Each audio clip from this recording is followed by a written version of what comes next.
Boa tarde, irmãos. Graça e paz do Senhor a todos. Amém? Desde o início do ano que nós temos experimentado aqui algumas exposições em uma série de mensagens que foi intitulada durante esses cultos de celebração, propósito e providência. E nessa série nós temos aprendido que em todos os encontros que Jesus teve durante sua caminhada aqui na terra com outras pessoas, havia sempre um propósito de Deus para esses encontros. Nenhum deles foi por acaso, nenhum deles foi em vão. E o propósito maior em cada encontro de Jesus era manifestar a providência de Deus. Ou seja, manifestar o seu cuidado, o seu amor, de forma a levar uma transformação de vida para aquela pessoa e colocar nela um senso de propósito, para que ela vivesse na perspectiva da eternidade. Quando eu estava preparando essa mensagem, eu lembrei de um filme que foi lançado em 2007, que tem por título Antes de Partir.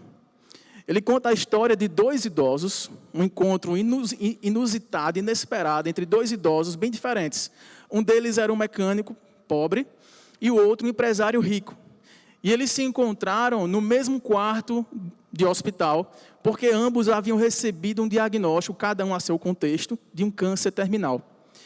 E esse encontro, motivado por essa doença, os leva a, apesar das diferenças entre eles, decidirem passar os últimos momentos da vida deles juntos. E aí eles decidem elaborar um plano para que eles pudessem aproveitar o restante da vida deles, viajando, conhecendo lugares diferentes, fazendo coisas que eles nunca haviam feito antes, enfrentando as mais diversas aventuras que eles não tinham coragem de ter feito antes. Tudo isso numa decisão de tentar valer a pena, fazer valer a pena os últimos momentos da vida deles. E semelhantemente a esse filme, quando estava escolhendo o encontro que Jesus teve com alguma pessoa narrado nas Escrituras, eu vi uma semelhança com esse filme no aspecto de que este encontro, que nós vamos meditar hoje, também nos traz uma reflexão do que vamos fazer com o tempo que o Senhor ainda nos dá a viver neste mundo. O encontro não é, diferentemente do filme, entre dois idosos, mas entre duas mulheres, duas primas e seus respectivos filhos, uma mais idosa e outra mais jovem. E elas se encontram em uma situação em que este encontro transformou não apenas a vida delas, não apenas a família delas, mas contribuiu para a transformação da história da humanidade. Esse encontro, meus irmãos, foi o primeiro encontro de Jesus que nós temos notícia nas Escrituras. Na verdade, esse encontro de Jesus aconteceu quando ele nem havia ainda nascido. Ele estava no ventre dessa prima mais jovem. E quando nós olhamos a narrativa desse encontro, que é mais do que especial, lá em Lucas, no primeiro capítulo, eu queria convidar os irmãos para fazermos a leitura dos versos 39 a 45. Lucas, capítulo 1, versos 39 a 45. Diz assim o texto: Naqueles dias, dispondo-se Maria, foi apressadamente à região montanhosa a uma cidade de Judá. Entrou na casa de Zacarias e saudou Isabel. Ouvindo esta, a saudação de Maria, a criança lhe estremeceu no ventre. Então, Isabel ficou possuída do Espírito Santo. E exclamou em alta voz: Bendita és tu entre as mulheres, e bendito o fruto do teu ventre. E de onde me provém que me venha visitar a mãe do meu Senhor? Pois logo que me chegou aos ouvidos a voz da tua saudação, a criança estremeceu de alegria dentro de mim. Bem-aventurada a que creu, porque serão cumpridas as palavras que lhe foram ditas da parte do Senhor. Amém? Que Deus abençoe a sua palavra lida. Vamos orar para que Ele fale conosco por meio dela, na operosidade do seu Espírito. Santo Deus e maravilhoso Pai, obrigado, Senhor, pelo privilégio de nos reunirmos mais uma vez aqui, começando essa semana na Tua presença, Pai, cultuando ao Teu nome, em comunhão com os nossos irmãos e podendo desfrutar de louvores, orações e também de ouvir a tua voz. De ouvir a tua voz através da tua palavra, que é a revelação do teu ser, do teu propósito para a tua criação e que manifesta nesses relatos a provisão graciosa do Senhor para todos nós. Fala conosco, Pai. Queremos ouvir e precisamos ouvir a tua voz e que sejamos também transformados neste encontro com o Senhor nesta tarde. É assim que nós te oramos e agradecemos em nome e para a glória de Cristo Jesus. Amém. Irmãos, o relato que nós acabamos de ler, ele é exclusivo do evangelista Lucas. A gente não encontra essa história em nenhum dos outros 3 evangelhos, nem Mateus, nem Marcos, nem João. Lucas está escrevendo aqui ao excelentíssimo Teófilo, uma pessoa, pelo título importante da época, que estava sendo instruído no cristianismo, mas que precisava agora de um relato ordenado dos fatos para que ele pudesse confirmar a sua fé. E Lucas escreve este livro, assim como o livro de Atos, direcionando essas palavras e esses relatos, esses fatos, para confirmar a fé de Teófilo. Quando nós olhamos para este evangelho, logo no início, se vocês abrirem aí, logo na primeira parte desse evangelho, depois que ele dirige essas palavras a Teófilo, dedica esse livro a ele começa a falar de um casal, chamado Zacarias, que era sacerdote, e sua esposa Isabel. E ele diz que esse casal era justo, temente aos olhos de Deus. Ele começa a elogiar a vida desse casal, e logo em seguida, ele diz que quando esse casal já estava bem velho, avançado em idade, Zacarias estava servindo como sacerdote no santuário quando recebeu a visita de um anjo, o anjo Gabriel. E o anjo Gabriel diz para ele que a sua esposa Isabel geraria um filho. E que este filho seria um poderoso profeta, seria chamado João e prepararia o caminho para o Messias. Zacarias, já velho, e sabendo que sua esposa era estéril, duvida dessa profecia, e por isso é castigado. Ficou aí pelo menos 9 meses castigado com mudez. Ele ficou afônico durante todo esse tempo, até que a profecia se cumprisse. Depois ele começa a narrar, a partir do versículo 26, uma outra visita desse mesmo anjo Gabriel.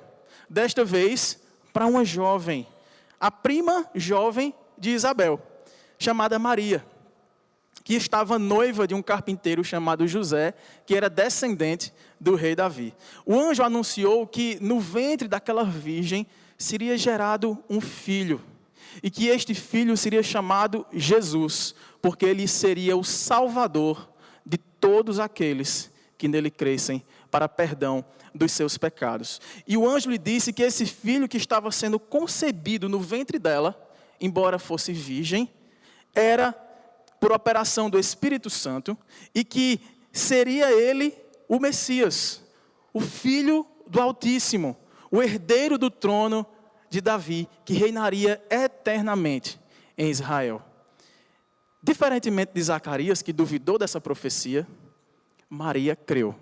E aí nós chegamos ao relato que nós lemos, no verso 39 ao 45, deste glorioso encontro dessa jovem virgem com a sua prima idosa, que era estéril, e seus filhos que estavam sendo gerados em seu ventre. A tônica, irmãos, deste encontro não poderia ser outra a não ser a alegria. Se os irmãos perceberem, existem expressões aqui como estremecer de alegria, bem-aventurada. É também feita uma menção de como Maria correu apressadamente para compartilhar da notícia da sua gravidez para a sua prima e também para celebrar com ela a gravidez dela, de Isabel. E embora esse texto se apresente aí em nossa Bíblia, nessa tradução em português, em forma de prosa, como se fosse uma narrativa comum, na verdade trata-se de um cântico. É uma música. Isabel, quando recebe Maria em sua casa, ela, ao ouvir a saudação, seu filho, João, que nessa época aqui estava com 6 meses de concebido, estremece de alegria, e ela em consequência disso, é possuída pelo Espírito Santo. E aí o contexto todo é esse cântico de Isabel, louvando a Deus, bendizendo ao Senhor por tudo isso, celebrando a graça, não apenas de ter recebido este milagre de conceber e dar à luz a um filho, mas de receber a sua prima, que estava grávida do tão esperado Salvador do mundo. E é nesse contexto que eu gostaria de pregar, nesta tarde, irmãos, acerca da maior de todas as alegrias. No verso 41, nós vemos que esta alegria suprema é um dom do Espírito Santo. Porque, ouvindo a saudação de Maria, a criança lhe estremeceu no ventre. Se os irmãos olharem o verso paralelo a ele, o verso 44, diz que a criança estremeceu de alegria. De alegria. E Isabel, então, ficou possuída do Espírito Santo. Então, este encontro aqui não é especialmente um encontro entre Maria e Isabel. Mas me parece que, a princípio, ele se mostra ser um encontro especial porque era entre João e Jesus. João, com 6 meses de concebido no ventre de Isabel, e Jesus, que acabara de ser gerado pelo Espírito Santo no ventre de Maria, daquela jovem virgem. E o que é extraordinário, misterioso, inexplicável, impactante nesse texto, é porque como que uma criança de 6 meses, ouvindo a voz da mãe que carregava no seu ventre aquele que seria o Messias e o Salvador, estremece de alegria, percebe aquela presença e a sua mãe, por consequência, se torna cheia do Espírito Santo. Alguns teólogos aqui vão debater a questão dizendo o seguinte, que essa saudação que Maria fez a Isabel, ouvindo a saudação de Maria, não seriam cumprimentos comuns da época, mas seria Maria contando a visita que recebeu do anjo e de toda aquela profecia. Mas, na verdade, o que tornou este momento sublime, trazendo esse enchimento do Espírito para Isabel e para o seu feto, foi o fato de João estremecer de alegria. Então, não foram as palavras de Maria, mas o relato de Lucas traz a ideia de uma exaltada alegria, uma celebração grande por parte do feto, que com 6 meses, as grávidas aqui sabem, é normal que eles se movimentem, que eles façam movimentos bruscos, mas foi algo que tornou aquele momento tão extraordinário, que fez com que Isabel ficasse possuída pelo Espírito Santo, entendendo que aquele movimento brusco, aquele saltar, aquele pulo do feto lá dentro, era uma ação de um testemunho do Espírito Santo, porque havia entrado naquela casa, naquele ambiente, naquele momento, aquele que seria o Salvador do mundo. Agora, deixe-me abrir um parêntese aqui, irmãos, porque a gente está falando de um feto de 6 meses, que ouviu, que reagiu e que interagiu com o ambiente externo. Uma aplicação bem simples aqui para os nossos dias, quase que não sai, Vandi, é que as pessoas hoje querem passar a ideia de que um feto não é um ser humano pleno. Ele só vem a se tornar alguém, uma pessoa com seus direitos, inclusive de viver, após o parto, após o nascimento. Mas com esse texto nós vemos que o ser humano, da perspectiva bíblica, ele é alguém a partir da sua concepção. Jesus, recém-concebido no ventre da sua mãe, e João, com 6 meses de concebido no ventre de Isabel, interagiram e glorificaram a Deus. Não nos é possível aqui parar e explicar como isso é possível. O fato é, irmãos, que eu fico a imaginar que se fosse possível a João, naquele momento, no ventre da sua mãe, expressar em palavras aquilo que ele sentiu no seu coração, ele diria assim: é ele, mãe, é ele. É ele o Messias. Eu vim para abrir o caminho para ele. Ele é o Salvador do mundo. Ele é o Rei dos judeus. Ele é o descendente de Davi, o herdeiro do trono eterno de Deus. Mas como ele não podia falar, ele reagiu pulando no ventre da mãe. E a mãe, cheia do Espírito Santo, pôde fazer o que João não podia fazer. E ela expressou em palavras. E não somente em palavras, ela o fez cantando, como diz o verso 42. E exclamou em alta voz: bendita és tu entre as mulheres, e bendito o fruto do teu ventre. Deus ali estava revelando que teria prazer. Bem dizer, na Bíblia, significa muito algo que traz alegria em Deus para com alguém. Então Deus teria prazer e se deleitaria na vida de Maria e na vida do fruto do seu ventre. Isabel proclama isso. Como ela sabia disso? O Espírito Santo lhe revelou. E aí nós temos ainda no final do verso 43, Isabel chamando o menino de meu Senhor. Ela diz: de onde me provém que me venha visitar a mãe do meu Senhor? Está aqui, irmãos, um dos títulos mais proeminentes e mais revelatórios da divindade de Cristo. Chamar ele de Senhor. A palavra Senhor se refere a este nome pactual de Deus.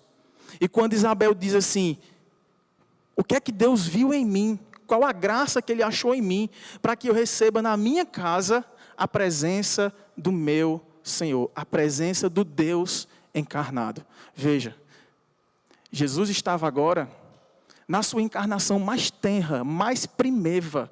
Ele ainda era uma substância informe. Ele ainda não tinha realizado tudo aquilo que ele vinha realizar.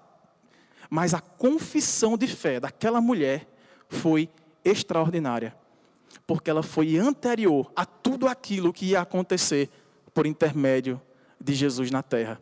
Lembra que Pedro, o apóstolo Pedro, foi um dos primeiros a trazer uma confissão pública de fé, de forma completa, movida pela revelação de Deus acerca de Jesus. Quem vocês dizem que eu sou? Ele disse: tu és o Cristo, o Filho do Deus vivo.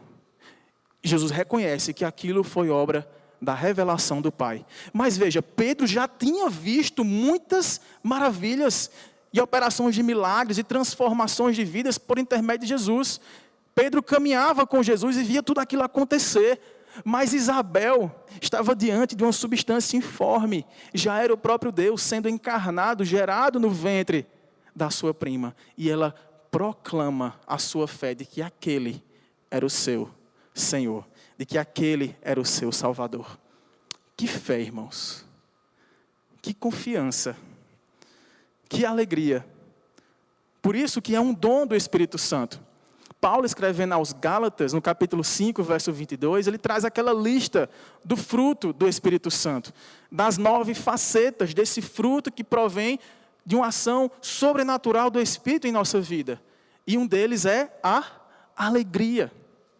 Lá no Salmo, peço que os irmãos abram, no Salmo 16, versículo 11, é interessante que o salmista ele vai celebrar a alegria que provém somente do alto, somente do Espírito Santo. No Salmo 16, é um verso que a gente costuma ler bastante aqui, em nossa liturgia. No verso 11, Salmo 16, verso 11.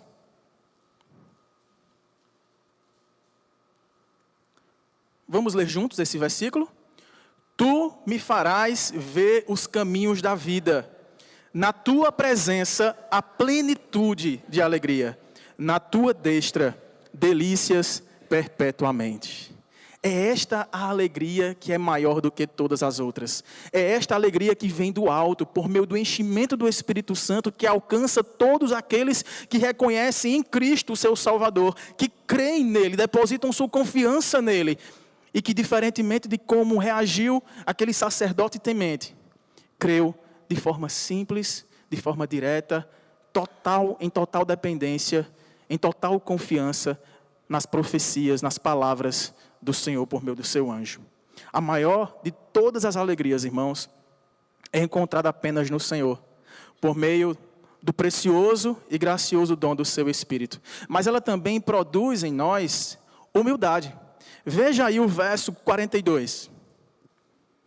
Ela exclama em voz alta, dizendo a respeito de Maria: bendita és tu entre as mulheres, e bendito o fruto do teu ventre. Irmãos, Isabel, como eu disse a vocês, era uma idosa. Eu fico imaginando a vida inteira dessa mulher justa, dessa mulher temente a Deus, orando com o seu marido para que Deus lhe desse filhos. Naquela época, na antiga cultura do Oriente Próximo, quem não tinha filhos era considerada como uma desprezada por Deus, como alguém que não tinha achado graça diante do Senhor. E essa mulher aguardava anos a fio a resposta de sua oração junto ao seu esposo. De repente aqui ela poderia até, talvez, já estar cansada de esperar. Talvez já tivesse até desistido de orar nesse sentido. Mas eis que o Senhor, aquele que ouve as nossas orações, diz para o seu esposo: eu ouvi a tua oração. E o milagre que tanto ela pedia, chegou. Mas é interessante que em meio a essa alegria que certamente tomou conta daquela mulher, já em fim de vida, e não apenas dar um filho, mas um filho grande, um filho de grande importância, alguém que seria um poderoso profeta, que seria o precursor do próprio Cristo, ela é infinitamente invadida por uma alegria muito mais sublime. É uma alegria pela gravidez não dela, mas daquela mulher, muito mais jovem que ela, virgem, que se apresentou diante dela, porque dentro dela haveria aquele fruto bendito do Senhor. Isabel, então, transbordou de alegria, não apenas com a sua bênção, mas com a bênção da sua prima. E aqui a gente pode aprender uma lição. Será que nós temos o costume de nos alegrarmos com as bênçãos dos nossos irmãos? Será que a gente tem conseguido transbordar de alegria ao vermos na vida dos nossos irmãos, nossos amigos e até das pessoas que não nos amam tanto assim, e celebrar com eles a vitória, a graça que o Senhor lhes concedeu? Porque foi assim que Isabel demonstrou a sua humildade. Ela falou: bendita és tu entre todas as mulheres. Você é uma bem-aventurada, porque no seu ventre foi gerado o Salvador. Que assim também seja conosco, irmãos. Que nós aprendamos a glorificar a Deus pelas bênçãos conquistadas pelos nossos irmãos. Interessante notar também que é possível que passemos momentos como esses, anos todos, pelos quais sofreram esta aflição, essa ansiedade de aguardar um filho e de se verem impossibilitados a isso.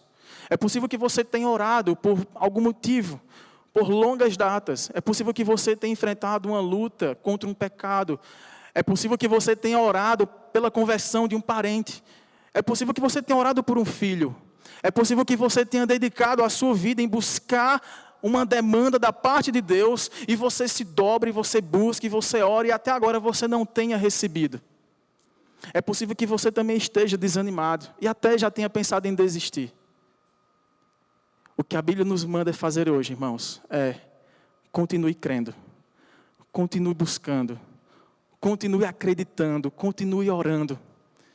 Vamos ler lá em a carta de 1 João, capítulo 5, verso 14.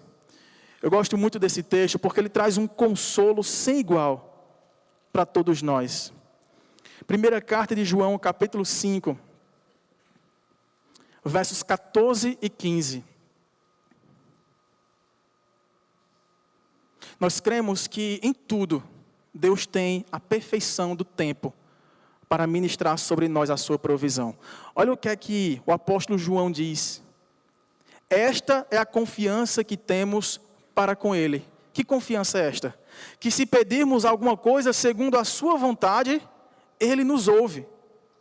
E se sabemos que Ele nos ouve quanto ao que lhe pedimos, estamos certos de que obtemos os pedidos que lhes temos feito.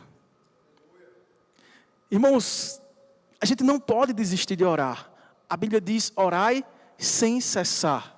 E nós devemos ter essa confiança de que no tempo de Deus, segundo a sua vontade, que é sempre boa, perfeita e agradável, sempre cumpre o bom propósito de Deus de manifestar no tempo dele a sua providência graciosa e preciosa para todos nós, vai chegar no tempo de Deus, do jeito de Deus. Cabe a nós crer. E foi isso que aconteceu com essa serva de Deus. E foi isso que aconteceu com Maria. E elas puderam desfrutar da providência miraculosa do Senhor. Mas o que é surpreendente aqui nessa história, irmãos, é que a alegria de Isabel se tornou incomparavelmente maior que a alegria da sua própria gravidez.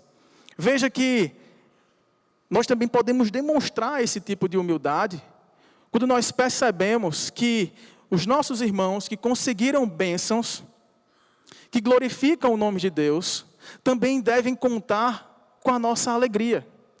É muito comum encontrarmos pessoas que chegam para contar seus problemas e às vezes a gente quer dizer assim, para não dizer à pessoa que ela está sozinha enfrentando problemas, a gente conta um problema maior.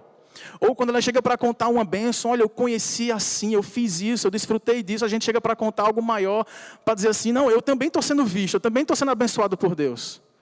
Mas o que o texto nos ensina é para nos mantermos pessoas humildes, que aprendem a se alegrar com os que se alegram, a chorar com os que choram e a reconhecer a boa mão do Senhor sobre todos aqueles que o amam.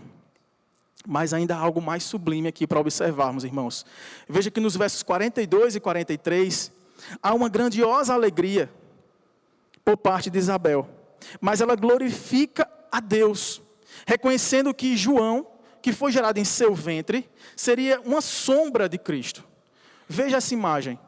João seria o precursor, ele prepararia o caminho do Senhor.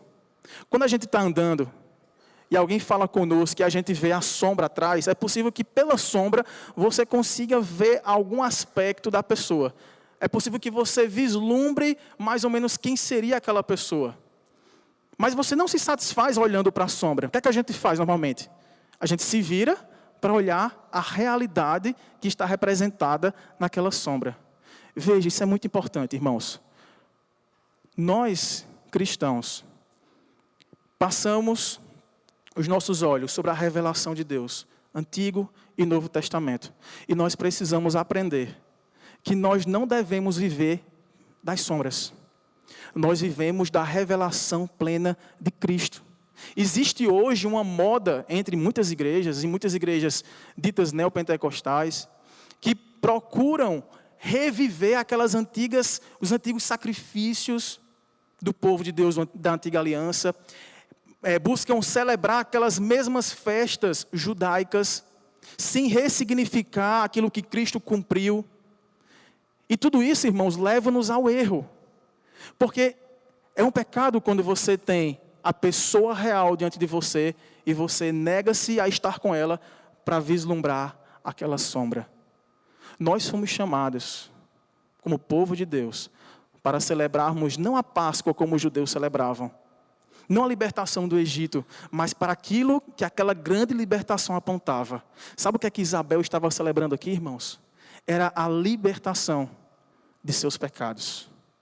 Quando celebramos a Santa Ceia, quando celebramos todos esses símbolos narrados no Novo Testamento, nós estamos celebrando a uma pessoa, e é Cristo, e ela já veio. Que possamos cultuar a Deus, adorar a Deus nessa perspectiva, não fazendo em nossas vidas uma volta aos tempos de necessidade de sacrifícios, oferendas, ritos e festas que já passaram, porque em Cristo tudo isso foi cumprido. No verso 23, Isabel demonstra mais uma vez a sua clareza de entendimento e a sua humildade. Veja que ela não se achou digna de receber a visita da mãe do seu Senhor em sua casa. Esta alegria suprema, irmãos, nos faz humildes por saber que nada que vem da parte do Senhor para nós é por nosso merecimento.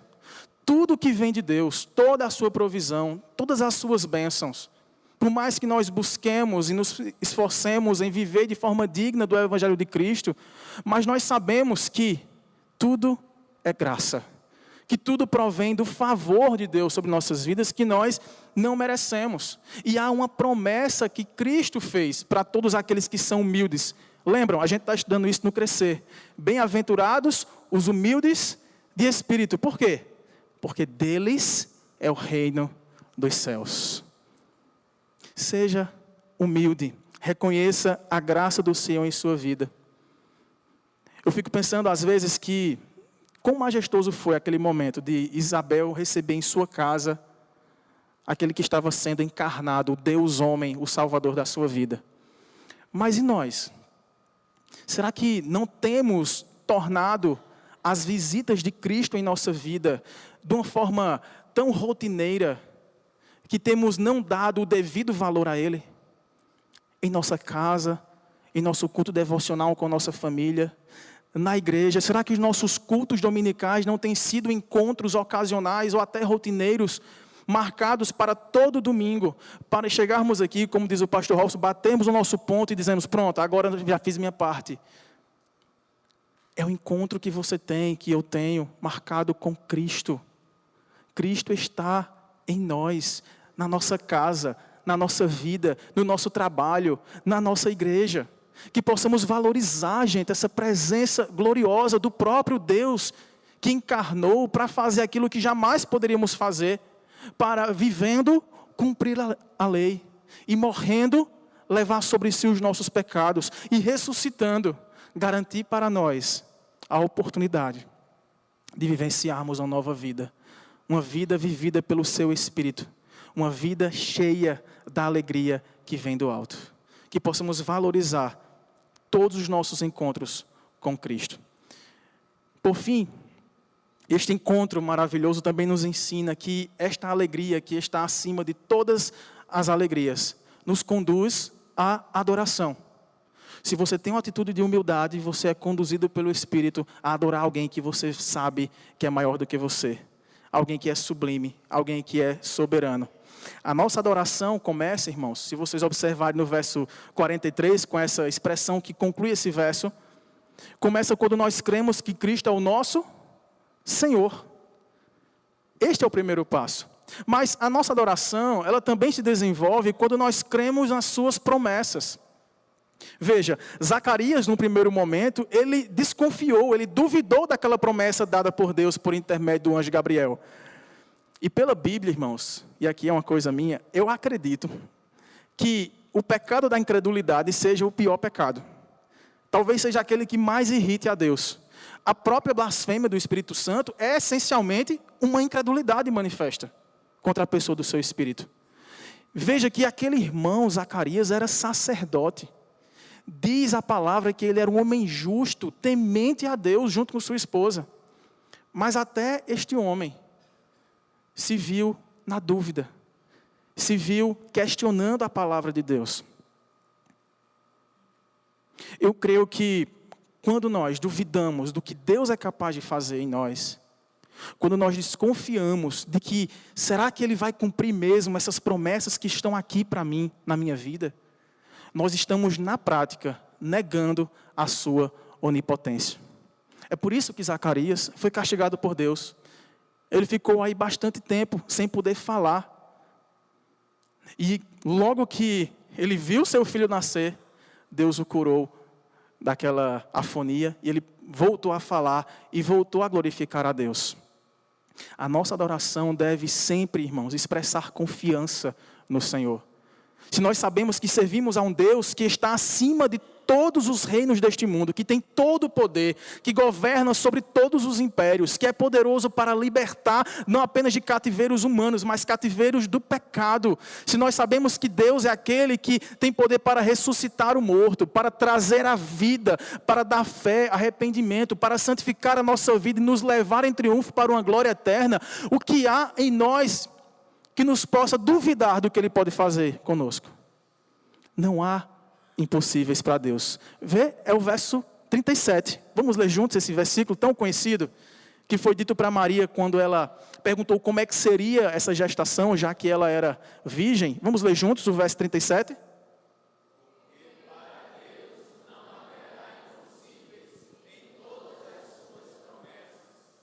Provisão, perdão, santificação, glorificação.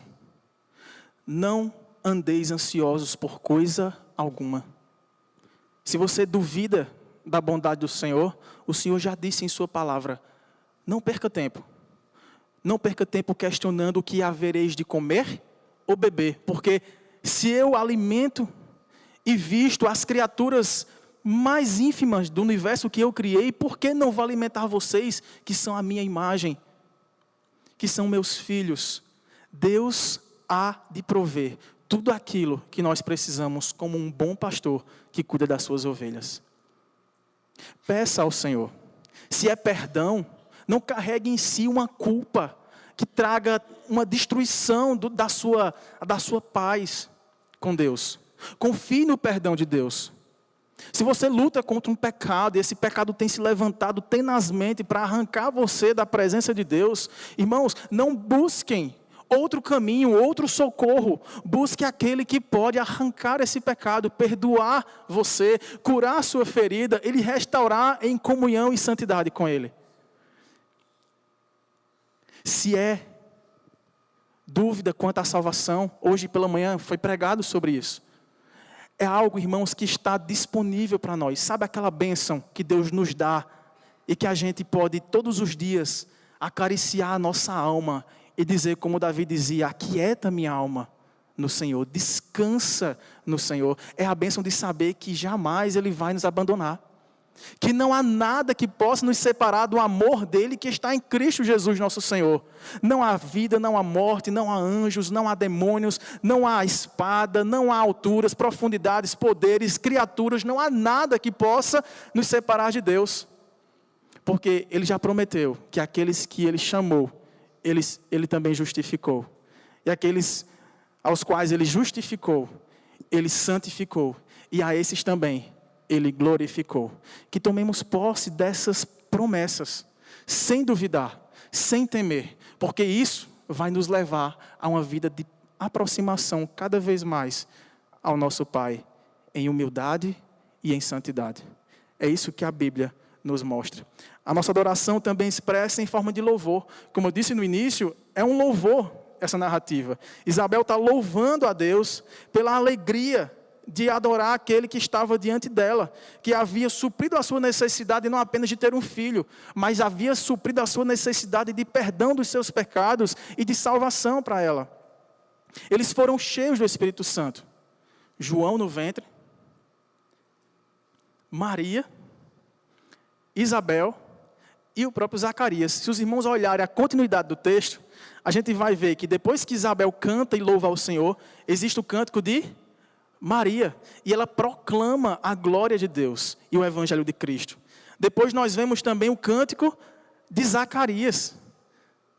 Embora tenha duvidado, Zacarias viu com seus olhos a realização da graciosa operosidade de Deus na vida dele e pôde glorificar e cantar ao Senhor. A nossa adoração, irmãos, deve nos levar a louvar a Deus.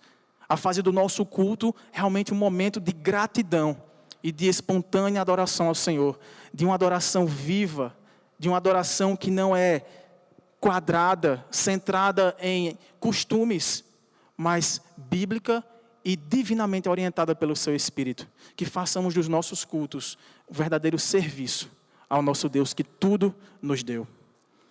Eu queria encerrar dizendo que não são poucos aqueles que buscam essa alegria para a vida onde não deveria se buscar. Muitos buscam alegria naquilo que Deus se entristece. Hoje mesmo, muitas pessoas estão estremecendo de uma alegria ilusória na festa da carne, porque assim é que se chama o carnaval. E esta alegria pode ser passageira, momentânea, e pode vir depois com muitas sequelas. Nós não fomos criados, irmãos, para encontrar alegria naquilo que Deus odeia. Nós não somos chamados a encontrar a alegria no pecado, naquilo que faz Deus virar as costas, naquilo que fez Deus virar as costas para o seu próprio Filho quando estava na cruz. Porque nele foram colocados todos esses nossos pecados. Ele carregou em suas feridas aquilo que deveria pertencer a nós. A cruz dos nossos pecados prendeu Jesus, matou Jesus por causa do nosso pecado. E nós sabemos que não parou aí. A história diz que Ele ressuscitou. E se Ele ressuscitou ao terceiro dia, Ele nos preparou esta nova vida, onde as coisas velhas se passaram. E eis que tudo se fez novo. A nossa vida vai ter altos e baixos. Vai ter momentos de temer ao Senhor e crer nele. E momentos de colocar o pé atrás e duvidar, como Zacarias fez. Mas nós temos a confiança de que aquele que começou a boa obra em nós há de completá-la até o dia do Senhor Jesus. Que possamos todos os dias ser motivados por essa injeção de ânimo, por saber que nós buscamos a Deus porque Ele nos ama, que nós amamos a Deus porque Ele já nos buscou, porque Ele já nos encontrou, porque Ele já nos salvou e já prometeu que vai completar esta obra. Que possamos caminhar nesta alegria de aguardar este grande dia, onde, diferentemente do que nós vimos mencionado naquele filme que eu falei no início da mensagem, a nossa vida deve ser gasta, toda ela, a nossa força, a nossa saúde, com aquilo que glorifica ao Senhor. Que possamos encontrar em Deus a verdadeira alegria. Nós podemos sim nos alegrar com as conquistas profissionais, com as conquistas de relacionamentos, com as conquistas no estudo, mas sabemos que tudo isso fica aqui. Que nossa vida seja gasta e priorize com aquilo que nós vamos levar quando partirmos daqui. E sabe o que a gente vai levar quando partirmos daqui, irmãos? É a nossa adoração. John Piper fala que a missão primordial da igreja é adorar o seu Criador, é adorar a Deus. Mas ela não para aí, porque a sua alegria se completa quando ela adora a Deus e leva muitas outras pessoas a adorarem também ao Deus da igreja. Que possamos então viver nessa perspectiva da eternidade, sabendo que o Senhor provê todas as coisas das quais precisamos para viver neste mundo, mas Ele nos capacita pelo enchimento do Seu Espírito, na presença de Cristo em nossa vida, a cada dia dedicarmos a nossa história para escrevermos capítulos que glorifiquem somente ao nosso Deus. Vamos orar ao Senhor? Baixe sua cabeça, por favor, feche seus olhos. Peça ao Senhor para que Ele renove a alegria da salvação. Peça ao Senhor que Ele dê força para cumprires fielmente a missão que lhe foi dada de adorar a Deus e levar outras pessoas a se renderem a Ele em adoração. Louvado seja o Teu nome, Senhor. Nós te adoramos, Pai, nesta tarde, sabendo que se não fosse o Senhor, o que seria de nós, Pai? Nós não temos nada para te oferecer, sem antes o Senhor nos encher de Ti mesmo, para aí sim Te amarmos, buscarmos ao Senhor e dedicarmos nossa vida a Ti. Nos ajude, Senhor, a acumularmos tesouros de alegria genuína e verdadeira neste mundo, que celebrem o Teu nome, que glorifiquem a Ti, que proclamem as boas novas da salvação a todos que nos cercam. Porque sabemos, Pai, que o verdadeiro significado de uma vida com propósito é vivê-la para a glória do Teu nome. Nos ajude nisso, Pai. Renova sobre nós esta alegria da salvação. Renova sobre nós essa força para continuarmos caminhando em fé, apesar das circunstâncias. Continuar caminhando em confiança a Ti, celebrando o Teu nome, por Tua graça, por Teu amor, que é incomparável. Muito obrigado, Pai. Nós louvamos o Teu nome, para a glória de Cristo Jesus. Amém.